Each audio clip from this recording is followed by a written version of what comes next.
Welcome back to the Fourth Way Podcast. In this episode, I had the privilege of speaking with Phillip Mast. Now, you probably don't know the name Phillip Mast because he is just a regular guy like me. We connected over some episodes a little while ago and have had some phone conversations, and Phillip has really helped me to think through some of these aspects of simplicity. So I invited him to come and just kind of have a discussion with me and just lay that bare for you all to listen in on.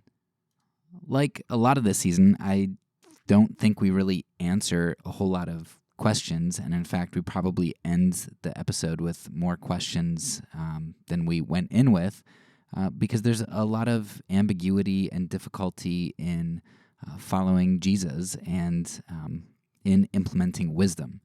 In fact, I just listened to the Bible Project, one of their podcast episodes where they're talking about mammon that somebody shared with me, and they talk exactly about this. You know, how there are these sayings that just seem so contradictory in Jesus. You know, where he's like, you have to hate your mother and brother and all that, but then there are these other times where Jesus critiques the Pharisees because they're not taking care of their parents, you know, when they're supposed to. They're figuring out other ways to use their money.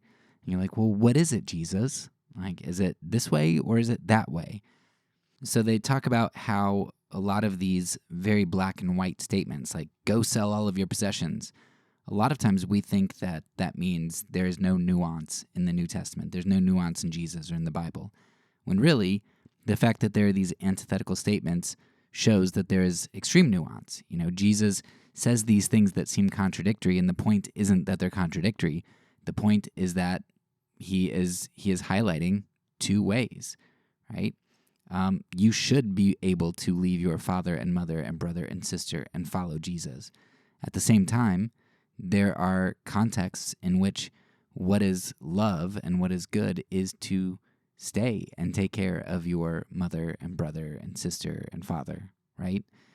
And so the answer isn't this clear delineation, but rather the answer is wisdom to know what to do in situations.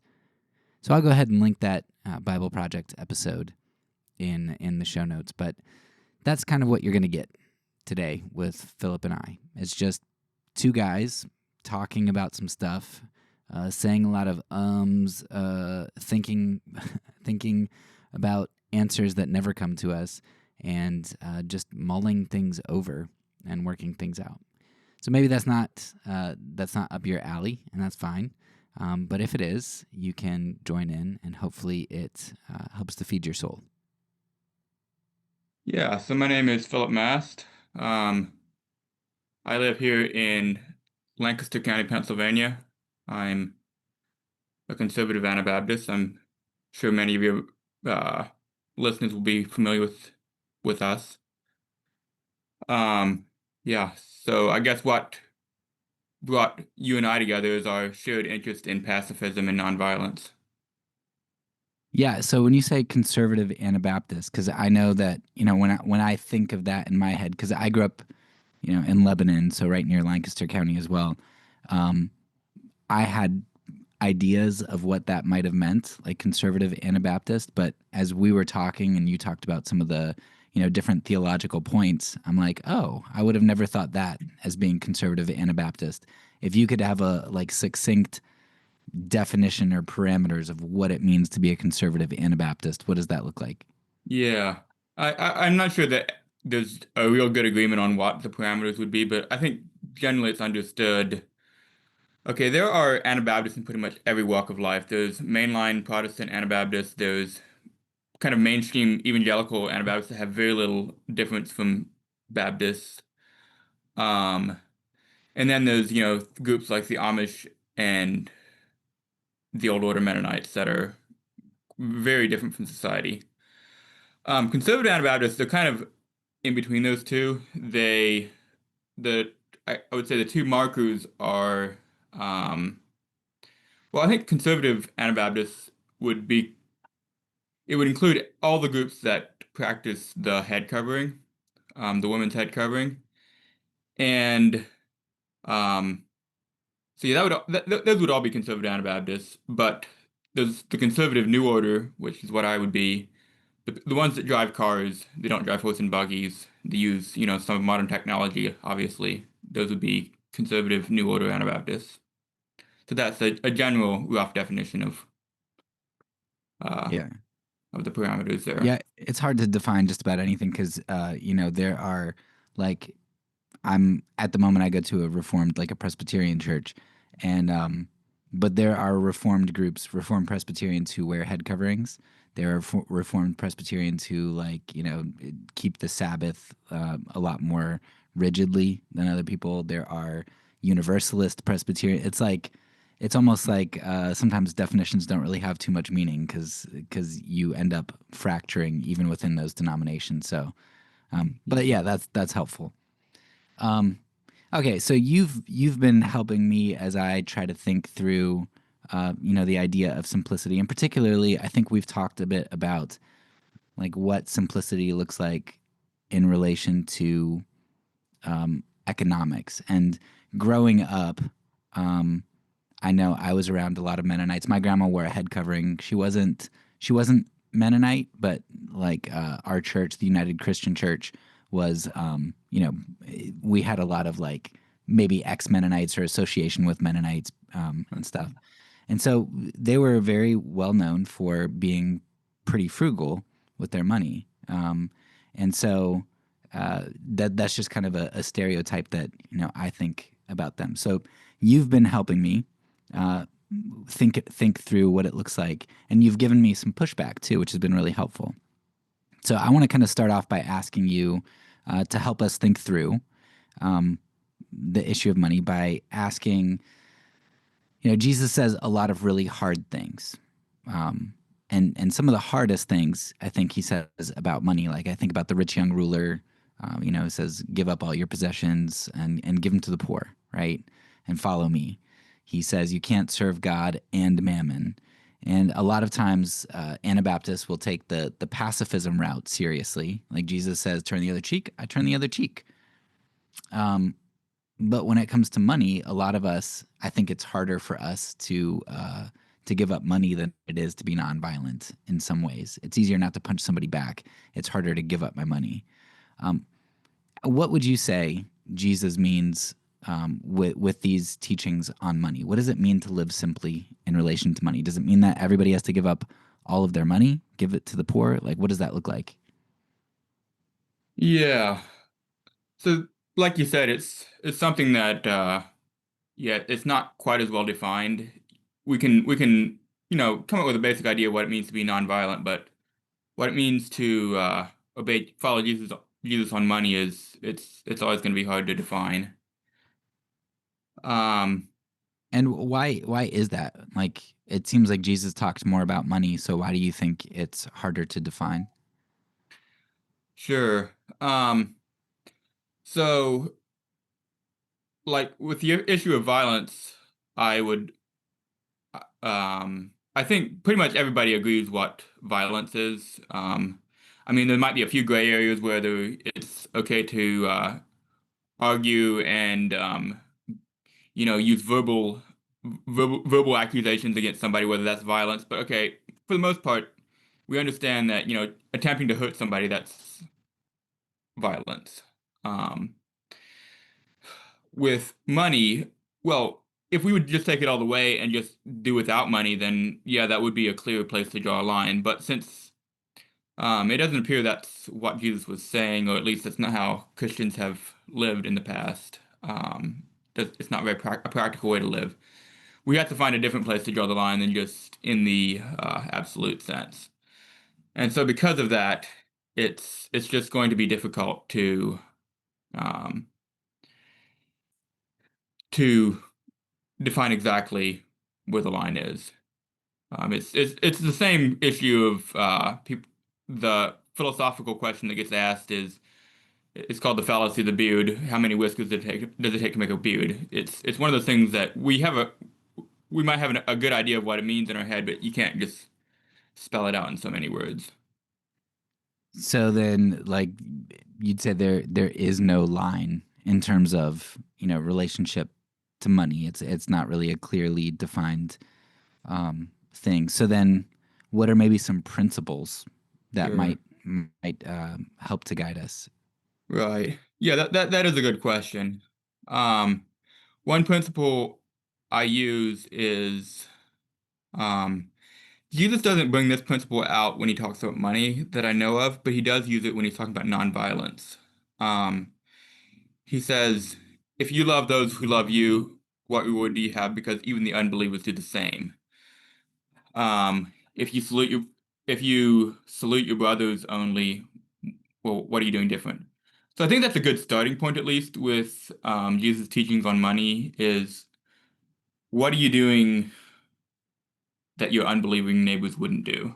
Um, Hopefully, it goes beyond that, but like that's maybe a good starting point to just say, hey, are you? Does it really mean anything at all? Are you just, you know, applying Jesus' teachings in the way that makes practical sense, like an unbeliever would do? Um, So so that's yeah, a good starting point. We should at least, Christians should be known for giving and I believe living in voluntary poverty more than what is considered normal. That's a good starting point. There are several things that are um, we have to work with when we're trying to live frugally. I've heard the principle of what's called the lifestyle ratchet, where there are certain things like, air conditioning that we didn't have 20 years ago, or it's more than 20 years, 50 years ago, and now it's considered a necessity. You could just decide, I'm not going to have air conditioning, but if you do, there's going to be social pressures. Your children will feel that they're being cheated if you don't have air conditioning, which I'm just using this as a hypothetical. It's not a hill to die on, I don't think. So in a case like that, there's going to be social pressures, and it's going to be hard to do it on your own. And for a case like that, I think that is where it comes in helpful to have a social group, your own church or your own tradition, whatnot, that does it on a community level instead of just on the individual level. Um, yeah, and I guess that maybe that kind of correlates with, I think it's Paul. He kind of has the undue offense principle, where it's kind of like, hey, the gospel's hard enough as it is. Like, we don't have to bend over backwards to make it more difficult and like make up all these rules and right, stuff. So, um, you know, air conditioning is probably an amoral thing. Like, it's not right or wrong in and of itself. So unless there's some standard that, like, unless there's something that clues you into some immorality associated with it, then, like, if that's kind of part of the culture, then maybe that's not such a bad thing. Maybe it would be undue offense to be like, hey, you know what? Because we're Christians, we're just not gonna do air conditioning as kind of like a, this thing that we pat ourselves on the back to do, to just because we're opposed to culture. right. Um, yeah, you wouldn't want to do it just because you're opposed to culture. Um, like I said, air conditioning is not an example that I would use. I do think that, like I said, if you're going to practice, um, if you're going to practice voluntary poverty, it is good to have actual things that you do different from the rest of society. Not that I don't think it should be really well defined. There are actually some Anabaptist churches that do define exactly how it's supposed to look like and exactly how much you're allowed to spend on a car and stuff like that. That's not normal. It does Mm. happen sometimes, but in general, I think it can be helpful if you have a community that the values are that they want to live with less money so they can give more. So I think that is a good value. Yeah, and I guess I mean having a community not only helps you to be able to fit in and have a standard, but they can also hold you accountable, and they can also provide wisdom, because a lot of times it's hard to be objective making financial decisions because we can fool ourselves into thinking that we need something pretty easily. But when you've got a bunch of other people who are in solidarity with you, holding you accountable and also speaking truth, that it makes it you know easier to be truly objective and rather than just self-interested. So, talking about, I don't know if they're technically Anabaptists, but the Hutterites is a group that comes to mind when I think about simple living. What do you think of groups like the Hutterites and maybe their more black and white sort of lines and the way that they live? Do you think that's something that's wise, unwise, or just or necessary, unnecessary, or just something that maybe is a good iteration of Christianity, but maybe not for everybody? Yeah, I think I would probably go with it. It's a good iteration of Christianity, but not for everybody. There's three groups that I would think of that just take the idea of sell all your possessions and give to the poor a little more radically. The first one would be, it's called the Jim Roberts people, the Road Ministry. I'm not sure if you've ever heard of them. They're probably the most radical. They Yeah, they just sell all that they have. They live on the streets. They go wandering around, hitchhiking places. Um, I think maybe they do have some possessions sometimes, but yeah, they are kind of almost, in some cases, they are literally homeless, just homeless, going around preaching the gospel, and that's the way they live life. Um, so that would be one group. Another group would be the Buderhof and the Hutterites. They're both very similar groups. Um, I visited a Buderhof colony, and I was fairly impressed with what they have. Like in some, okay, so one criticism people have of the Hutterites is that yeah, they do give away all the stuff to the community, but the thing is, then the community just is wealthy, and they in some cases live a fairly lavish lifestyle. Um, I, when I visited the Budenhof, it did strike me that these guys are really trying to live simply, at least in their home furnishings. I mean, the Budenhof grounds is sort of like a park, and it's good kept up landscape outside, but as far as their personal furnishings inside the house, it was they did seem to have a concept of voluntary poverty there. So yeah, I think um for me that is something I value. I think there's value in it. There's certainly detriments as well, but So um one of the things that's maybe hard for some people um, is that I think when we say things like, yeah, that's okay for some people, but it's not for everybody. I think there's a fear of like moral relativism that people have, because it's like, well, if Jesus said to give up your possessions, you should give up your possessions, and if he didn't, then you shouldn't make it something that's revered. Like, why? Like, is that moral relativism, or what does it mean that yeah, some people should do it, some people can do it, and other people don't have to? yeah. Um I don't think yeah, that's maybe we'd have to think about that a little more to give a real good answer to that. I Yes. guess Sorry, I didn't write that one down. That just kind of came to me. we yeah. No, that's a good question. Um So first off, I think we have to be honest. There's a lot of things we don't know. We're just, in some ways we're humans wandering around trying to find truth, and um, maybe one of these groups I mentioned is objectively better than the rest, and it's just that we don't know it. And because of that, I think both of us would advocate you be gracious if somebody else wants to sell everything they have and go on a move it, even though it's not going to be something that you believe you should do.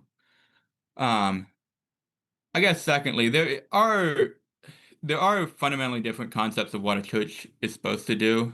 Um, there are some people like, um, let's say the Catholics, they have the idea that it's okay for a person to join himself to a certain monastic order and just live by those rules, even though it's different than what other people are doing.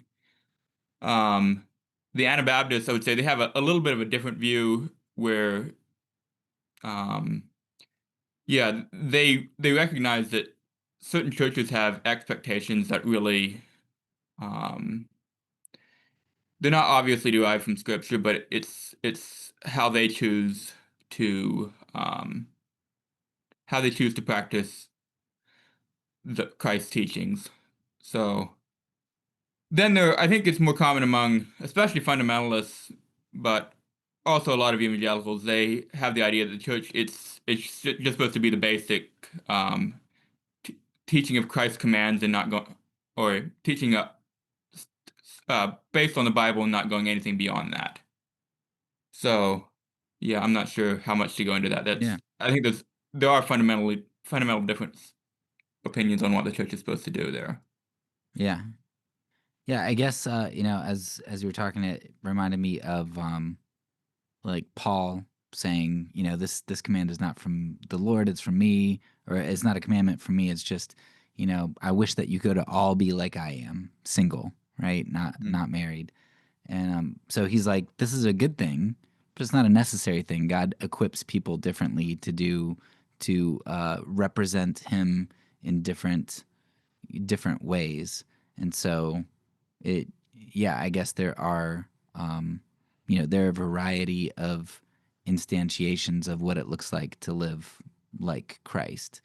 Um, we just all want those solid parameters for it. It seems, and so yeah, it seems like the Bruderhof and the Hutterites and all them, they have some beautiful instantiations of one aspect of what it looks like to live simply um, in Christianity.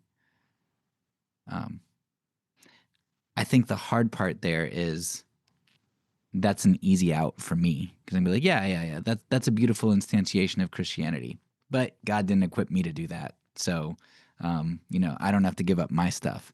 So, how do you? What are some indications if God doesn't call us all to be in those types of communities? What would be an indication or some indications that maybe we're walking away from kingdom territory? If the kingdom is a big kingdom, and there's a lot of land, but you can still leave the territory. Like, what are some indications that you're outside of the parameters of what it looks like to be living simply in the kingdom? Yeah. So I mentioned the principle of what are you doing more than others? So that would be one. Aside from that, um, yeah, there are things that you could look at. I guess, um, I guess the simple answer would be you just think about what you are doing, think about why you're doing it, and think about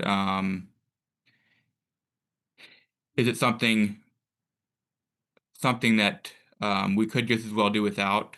Could we could we serve Jesus better by living a more simple lifestyle, both in um, both in our time usage and in our money usage. Um, Yeah. So speaking of that, this was, I think, one of the biggest things that we had talked about last time.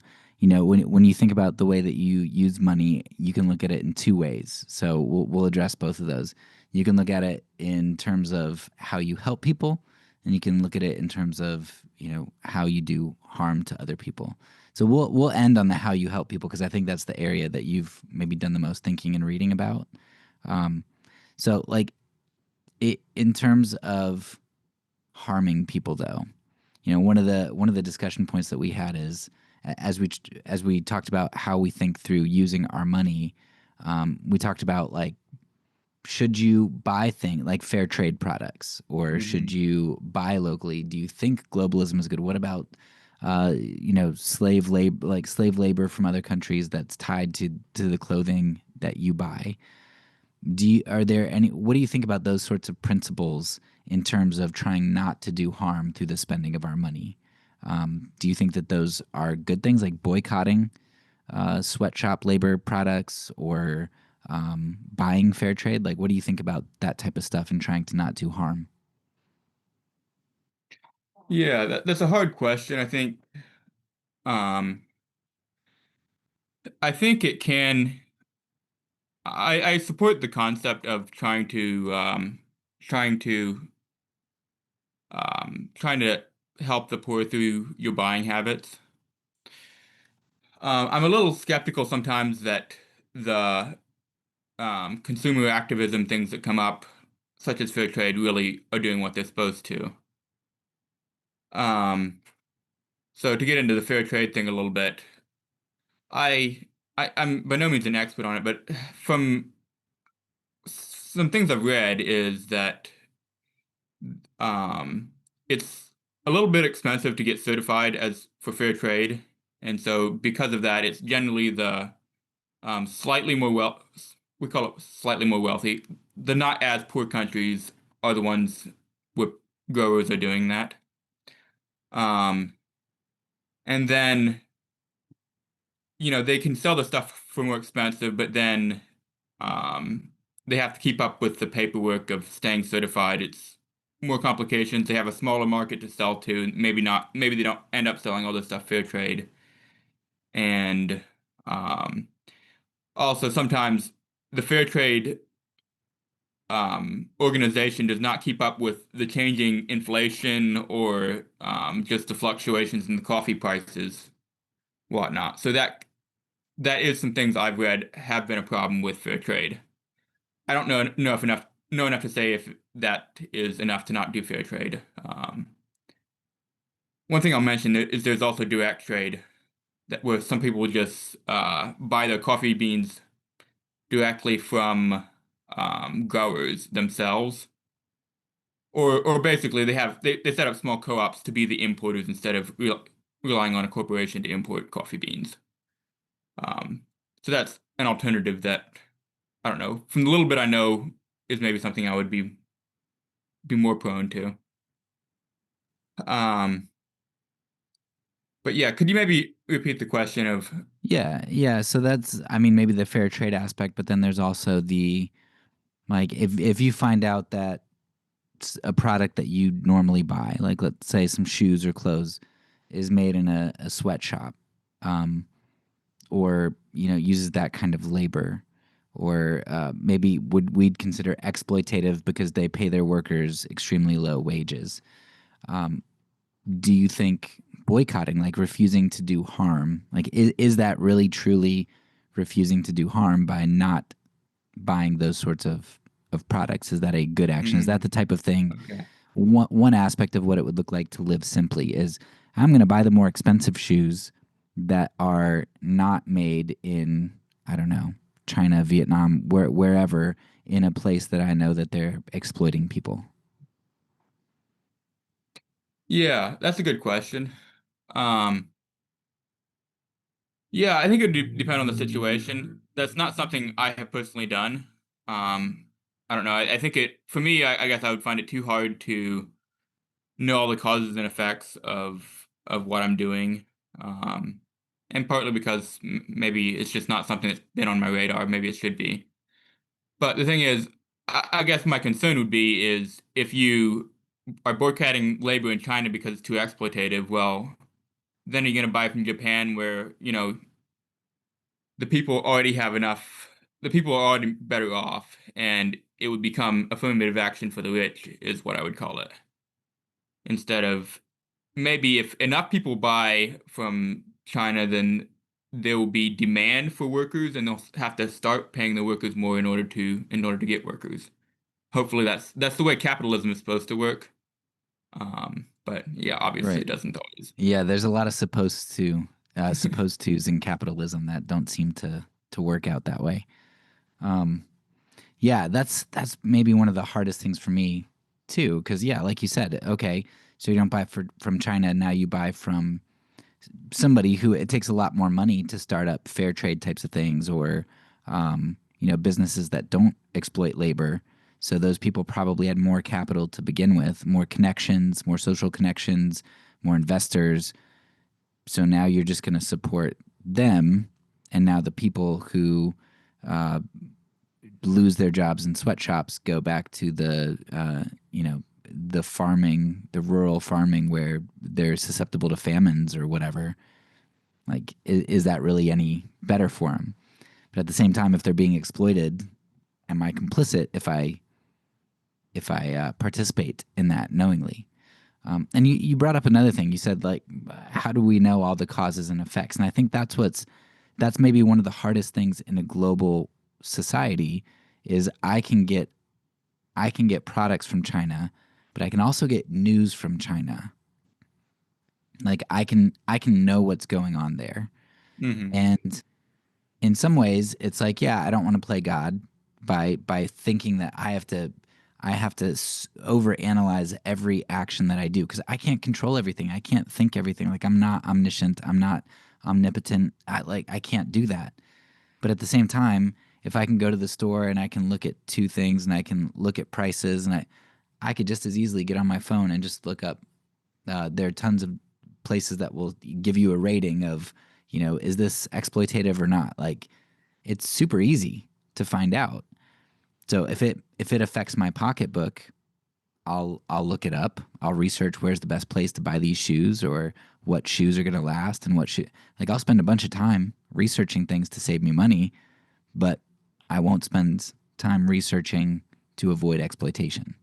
And so that's where it feels hard. I don't feel like I'm playing God by saying I should be responsible for thinking of those people because the access to thinking about them is very easy. Right. I don't Yeah, know. I definitely wouldn't call it playing God. Um, yeah, I guess my only concern is that I I believe it's very commonly said that sometimes helping hurts, and sometimes I think that that type of helping is maybe one of the more likely ones to hurt. Although I agree it can be a benefit and if it's done right.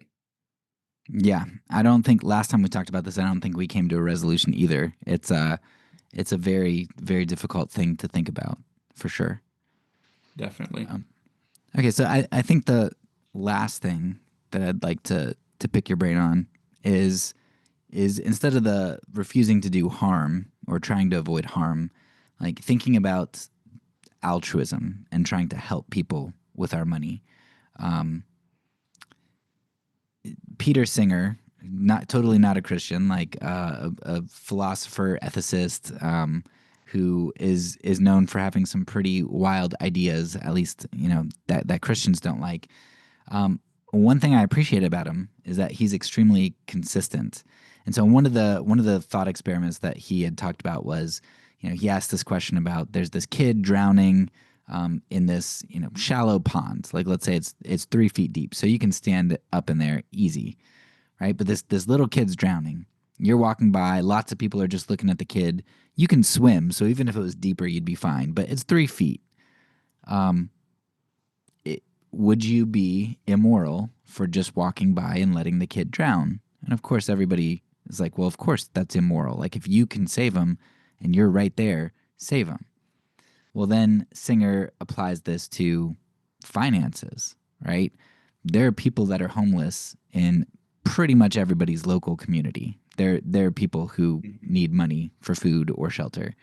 And certainly because of that, because we're in a global economy, very easily, with a push of a button, I could send money anywhere in the globe. I could get food for pretty much anybody.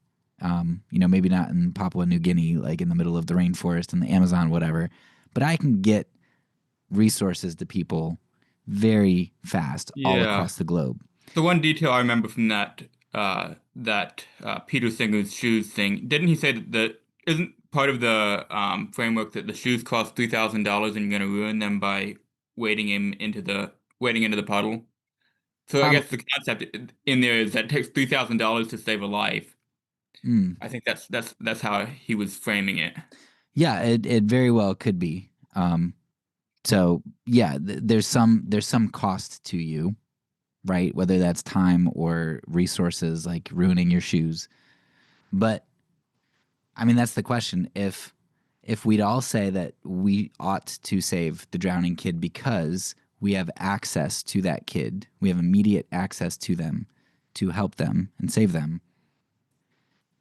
Uh, I don't know what those commercials are like. For $5, you can provide a meal for 1 week for this kid in, I don't know, Ethiopia. Um, like we could all save a life for at least a day, right? Hmm. One day. There we have immediate access to people who are drowning, starving, whatever. What like can you help me think through what simplicity and altruism looks like if you're talking about helping others, not hurting others? Um, what is our obligation there, and what would simplicity look like for the Christian to live not above our means, to live in a way that's going to seek the good of others? Yeah. Um, yeah, to start off with, um, so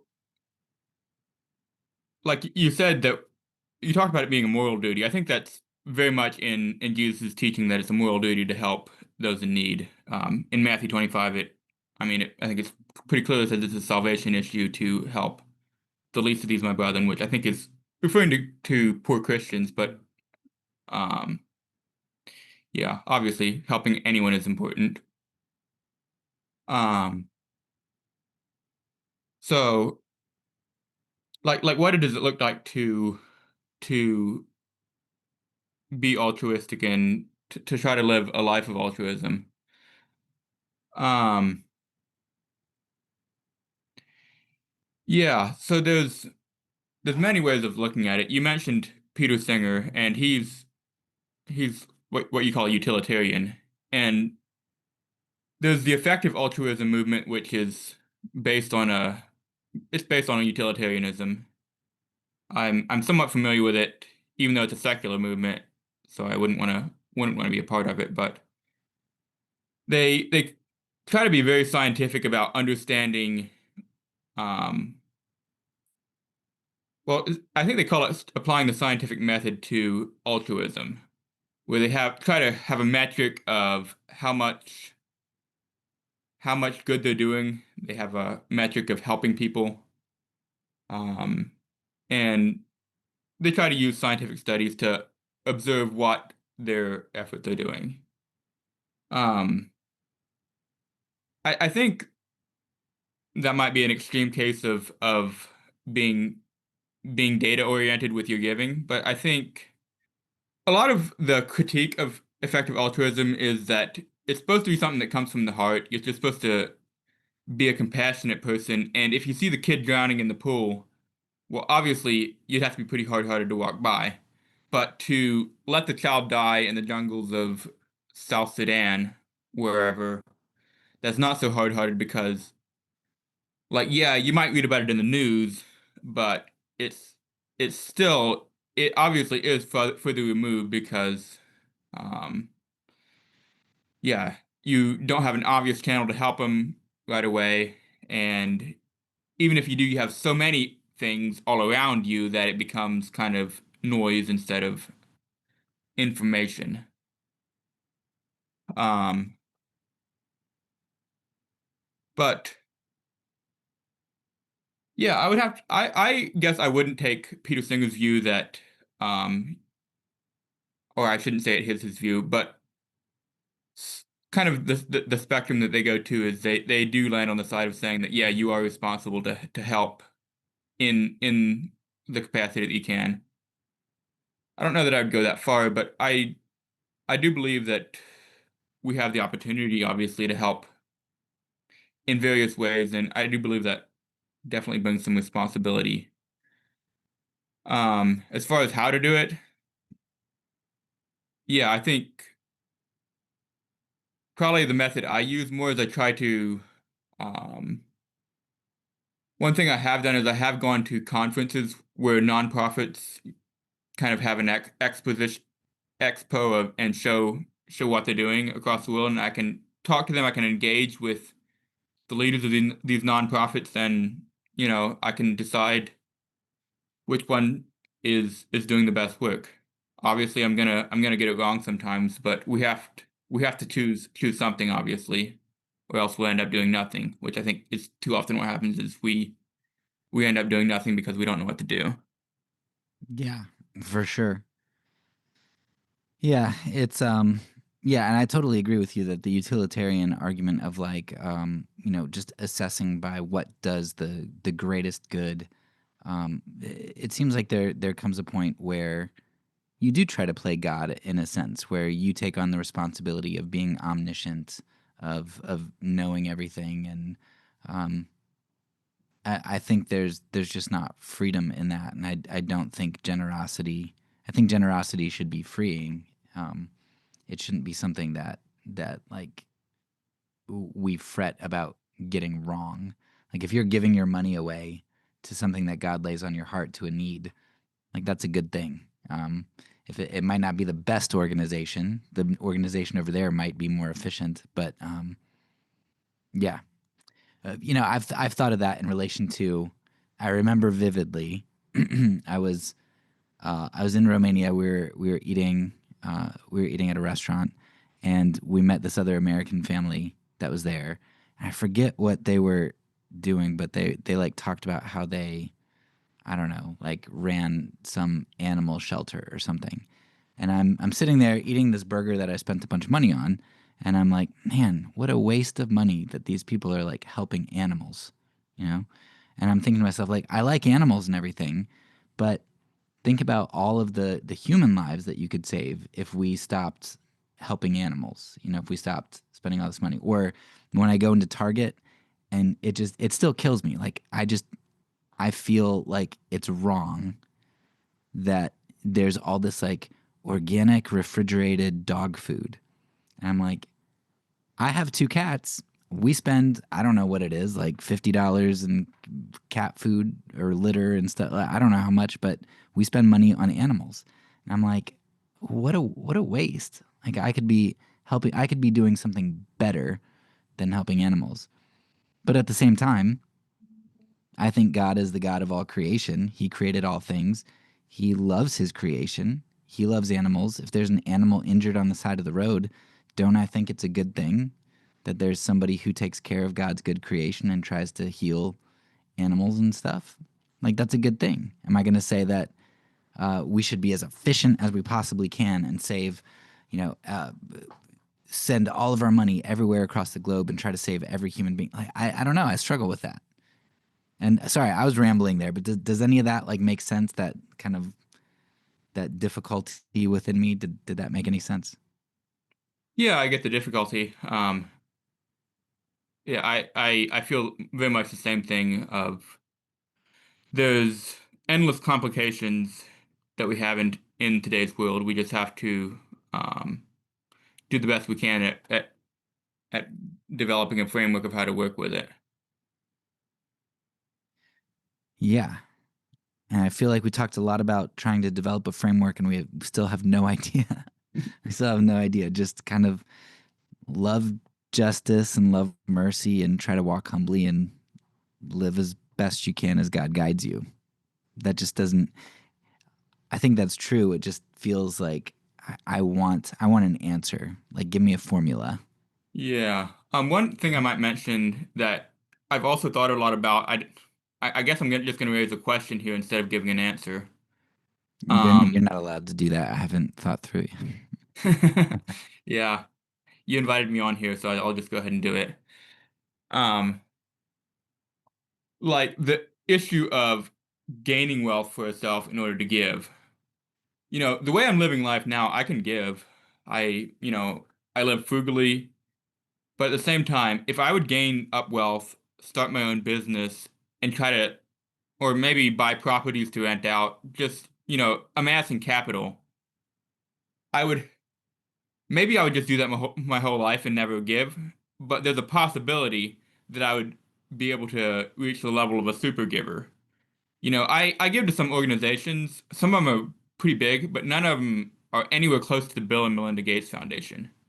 Because the unfortunate truth is that most of the world's giving is done by super givers. Um, so, you know, that's something I've had to think about is how much should I focus on trying to come up with a pragmatic way of gaining wealth so that I can give, and how much do I just focus on the here and now and just giving what I can? I do think Jesus speaks to some of that with when he talked about the poor widow that threw in her two mites. He seems to be on the side of just give what you can. And not building barns for your stuff. That's correct. Yeah. Maybe he would have been different if the man would have said, "I'm going to build barns so I can give it to the poor when it's Right. wintertime." I don't build a barn. I'm just building a shed. Yeah. Um, yeah. No. So, as far as the super givers go, I think the hard part about that is okay. So, what if Jeff Bezos gives away, or what was the guy's name? Walton, the owner of Walmart. So, what if he gives away like $1 billion? Not only is that a minuscule amount compared to what he has, but it's also um, the things that some of them do. Pretty much like all riches come from injustice, right? That's a I forget a quote from Cyril Clement. I don't know, but when you have that much wealth, you didn't get it without injustice. And so, like, I know you're not talking about being like Jeff Bezos or anything. Like, maybe you're talking about millions of dollars or hundreds of thousands. Right. Um, but in my just from what I've read from the early church, from other people, and my own experience, I think it's really easy to become utilitarian consequentialist to justify. I think you become very blinded. Just a just one example from my life, not of us becoming rich, but when we were itinerating to do missions work, um, there's a thought process that goes through your mind. It's like, okay, I have to raise X amount of dollars to go to the mission field. So, what churches do you naturally want to look at? You want to look at the wealthy churches, right? You're like, okay, here's this church in our denomination. Oh, there's this little church. They got like 30 people in Alabama. Nah, I'm not going to ask if they want us to come there, right? You've got this tendency to be like, nope, I'm going to pass over them because they don't have money to give me. Mm. It's like, well, but shouldn't the gospel go there? Like, shouldn't they get to hear? Shouldn't that church of 30 people get to hear about the kingdom of God at work in Romania or in China or wherever you are? And so we made a not a vow, but we decided we're like, look, we're gonna cast our net wide. We're gonna contact every church. I think we contacted every church east of the Mississippi, and we're like, if they say we can come, we're gonna go. And it costs resources to go, right? Because you have to gas money, hotels, whatever, it costs you money to go. But we decided that we were gonna go to any church. That's a hard decision though, because it costs us resources and it costs us time, it costs us effort to go to a group of 30 people. But um but we did, and I'll tell you, like, that church in Alabama and there's a little church down here in Georgia. It was just so beautiful, the relationships that we were able to make. And the big churches, they gave us money, but like the times that we had there were just very different. I think there's that tendency when we talk about if I just make more money, I can do more good. And you're assuming that the money does the good and not just not you are assuming this, but like I think we as people assume that it's the money that does good when there's a whole lot of relational aspect that goes into it too. It's not just the money, but also we're assuming that we're not going to be corrupted by it. Like, I just need to make a little bit more so I can do good. There's not much difference between that, like I need to make a little bit more so I'm safe, and I need to make a little bit more so I can do more good. Like, you still end up justifying evils and making the same compromises just for slightly different reasons. That's my opinion, anyway. Yeah, I think that's a good um good take on it. Sometimes I wonder when I think that maybe I'm just being lazy because for me it is easier just to be a day laborer and make a ordinary wage instead of taking risk and but yeah, overall I do think it's also consistent with what the New Testament teaches that going after wealth, even if you are doing it for a good cause, it's just not something the New Testament would promote. Yeah, it seems like if it happens and God blesses you, and there are lots of stories of that throughout history of just like people who are just living faithfully and their business or whatever, like they just keep getting blessed and they give, and that's great if God provides that. But I don't think it's something that you have to really seek hard after, personally. But maybe like the Hutterites, maybe God does call some people to that. There's with Ananias and Sapphira, they were like, Peter was like, hey, you could have kept your stuff, right? It's your stuff. Like, you could keep it. But it's when you have these false pretenses and everything that you go along, that you create in order to make yourself look good or feel good. All right. Well, thank you. I think those are all the questions I have for you. And you got to ask me a question. So do you have any other questions or any things that that you'd like to just add or say in regard to the discussion? No, I think that's everything. Thanks a lot for having me. Yeah, I appreciate all the ways that you've helped me to think through this. So thanks for doing this, taking time out of your day. Yep, you're welcome. Thank you. That's all for now. So peace, and because I'm a pacifist, when I say it, I mean it.